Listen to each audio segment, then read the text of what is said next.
to get into it right away, the media person of the year is going to go to Michael Bisping.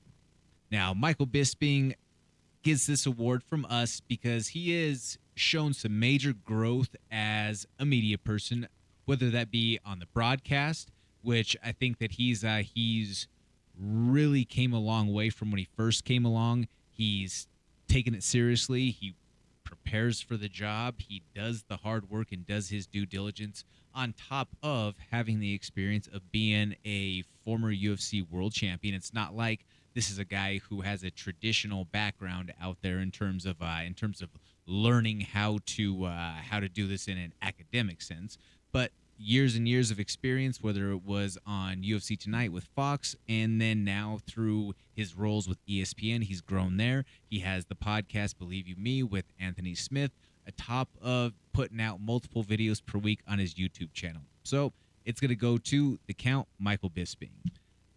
The best social media follow of the year is going to go to Jamal Hill. Jamal Hill is going to be challenging for the UFC light heavyweight title next month down in Brazil against Glover Teixeira. But if you have followed along Jamal's social media, whether it be his Instagram to his TikTok, the videos that he puts out are just absolutely hilarious. So he, for his creativity and just the amount of content that he's put out that has held that quality standard, Jamal Hill, you get our social media follow of the year award. For MMA podcast of the year, there's a couple of them out there that we had a few suggestions on, and it was definitely a tough one that come down to it, but maybe this one is a little bit more based off of the bias of liking these guys on a personal level and haven't had one of them on this program itself, but that is the Weighing In podcast with Big John McCarthy and the Punk Josh Thompson. That's a bio. They have 2 shows per week along with additional content that they put out. Sometimes is maybe the hot takes or the opinions a little bit out there from Josh, or positions from John, potentially depending on what your position is.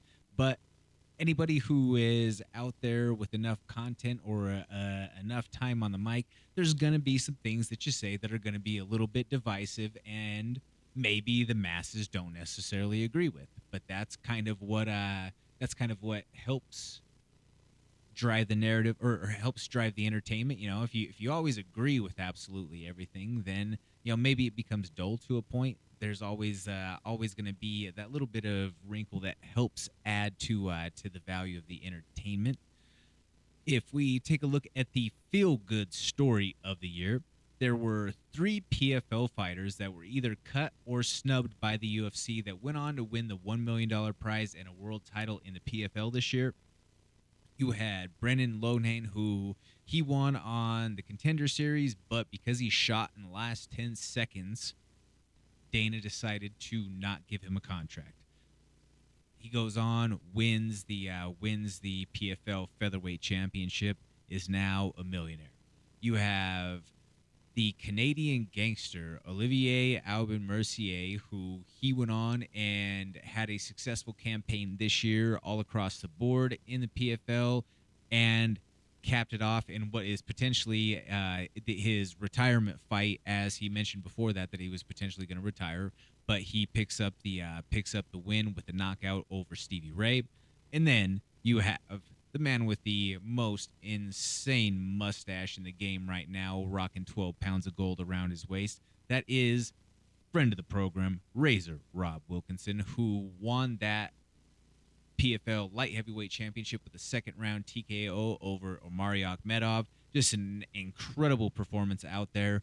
Rob was a guy who had 2 tough fights right away in the UFC, one of them being against Israel Adesanya. And we know how that situation went. So it goes to show that there are opportunities that have a very nice prize that are outside of the UFC for some of those guys who are in similar positions.